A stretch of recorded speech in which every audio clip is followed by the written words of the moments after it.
최근에 집을 사려고 하다가 대출 한도 때문에 포기한 경험이 있으신가요? 아니면 원래 계획했던 지역 대신 다른 곳을 알아보게 된 적이 있으신가요?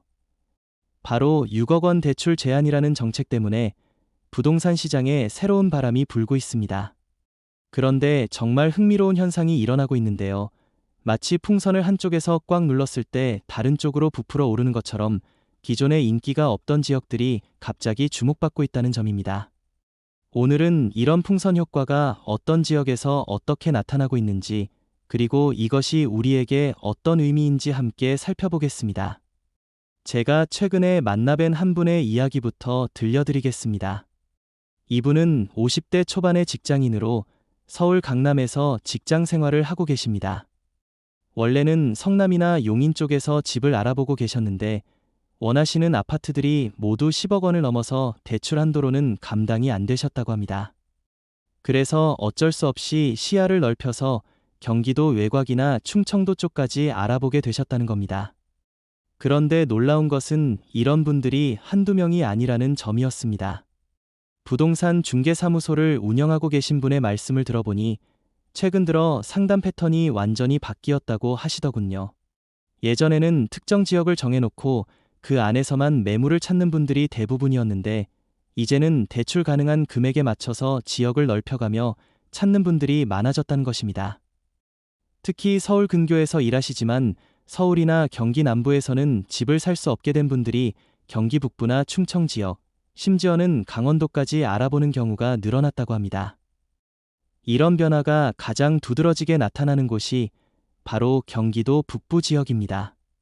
의정부, 동두천, 포천, 연천 같은 곳들이 대표적인데요.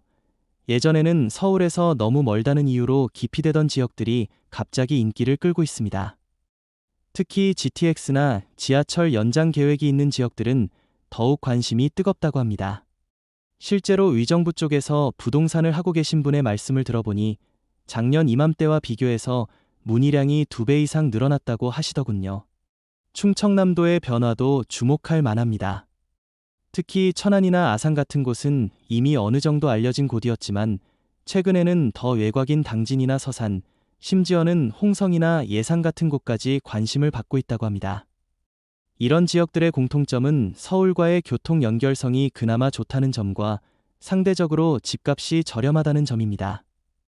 특히 KTX나 SRT역이 있는 지역들은 더욱 인기가 높아지고 있습니다.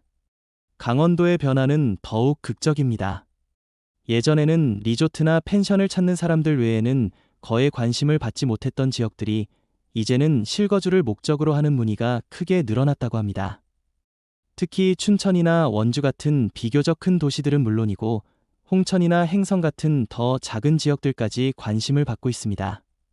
물론 서울까지의 출퇴근 시간이 문제이긴 하지만 재택근무가 일상화되면서 이런 단점이 많이 완화되었다는 분석입니다.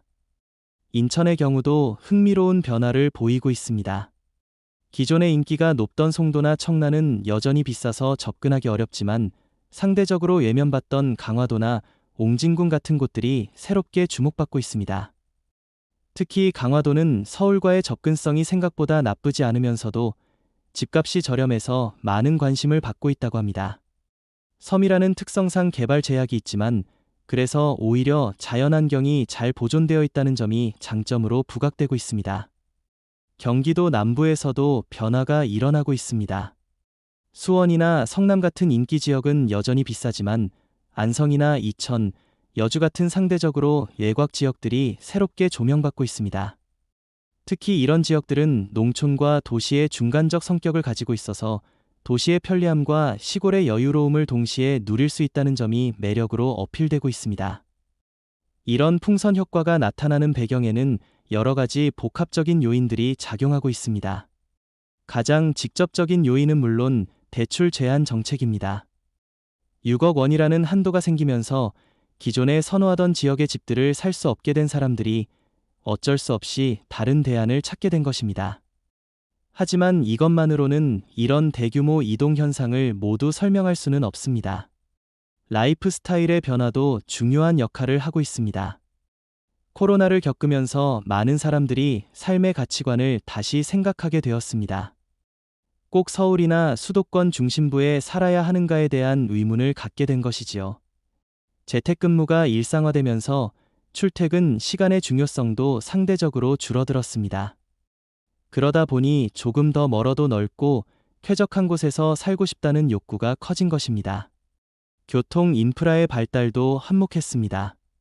GTX 같은 광역급 행철도가 건설되고 기존 지하철 노선들이 연장되면서 예전보다 접근성이 많이 좋아진 지역들이 많습니다. 또한 고속도로망의 확충으로 자동차로 이동할 때의 시간도 크게 단축되었습니다. 이런 변화들이 외곽 지역에 대한 심리적 거리감을 줄여주는 역할을 하고 있습니다. 정부의 지역 균형 발전 정책도 영향을 미치고 있습니다.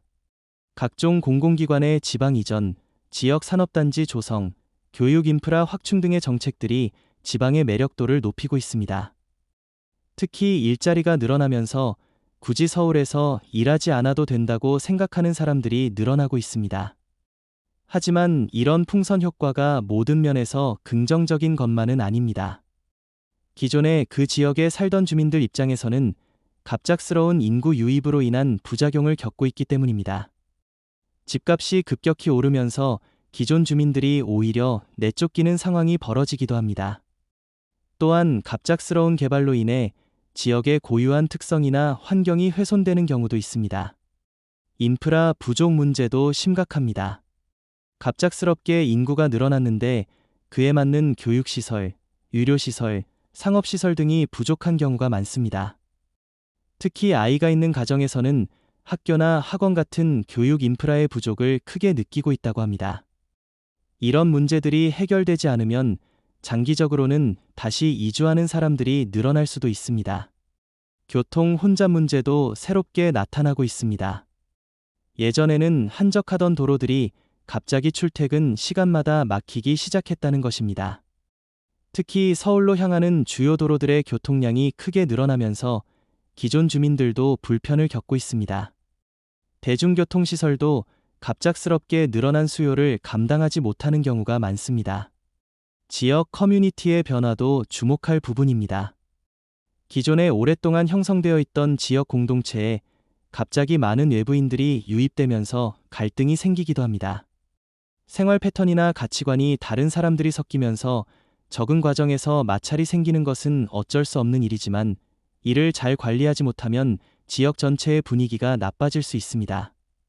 그렇다면 이런 변화 속에서 우리는 어떤 점들을 고려해야 할까요? 우선 단순히 집값이 저렴하다고 해서 무작정 외곽으로 나가는 것은 신중하게 생각해 봐야 합니다. 당장의 경제적 부담은 줄일 수 있지만 교통비나 시간 비용 등을 고려하면 실질적인 이익이 크지 않을 수도 있기 때문입니다. 가족 구성원 모두의 생활 패턴을 고려하는 것도 중요합니다.